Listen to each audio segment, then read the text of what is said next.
天是绿树天安门事件36周年日子，有公民团体伫自由广场举办绿树暗会，大约有3000多人去参加。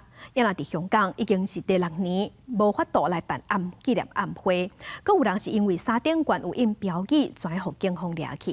因若咱的总统府和绿委会拢有收到恐吓批，放调讲举办绿树相关的活动，就要来引爆炸弹。到底是谁来恐吓？目前已经在调查。虽然落雨透风也要来参加，昨暗伫中正纪念堂举行的绿树36周年哀悼晚会，有3000多人来参加。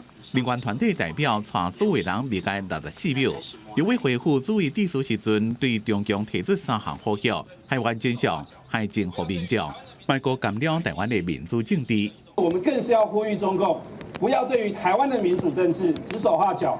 不要对于台湾的民主政治来进行远距的一种镇压或者是干涉。同一个时间的香港，维多利亚公园已经连续第6年无即间悼念暗会，附近真侪警力伫咧戒备。有一个身躯顶穿着平反绿树标语的查甫人，随互警方带走，这种戏剧效应，互伫台湾参加绿树活动的香港人感触真深。既然香港已經唔能夠悼念6·4啦，咁我哋嚟到台灣一個自由嘅角度，更加有責任企出嚟咯。不得不钦佩某一些人还是持续的在努力跟奋战，但是确实，这个希望的光是比较微弱的。美国国务卿卢比奥讲，中国共产党想要暗砍事实，严过世界会永远记了这件代志。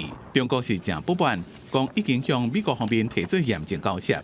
美方有关的错误言论，恶意歪曲历史事实，蓄意攻击中国的政治制度和发展道路，严重干涉中国内政。咱总统府甲绿委会等单位伫最近也接到恐吓的电子邮件，讲若是办绿树相关纪念活动，会伫咧政府机关加自由广场引爆炸弹。这么案件是由刑事局等单位调查。公司新闻综合报道。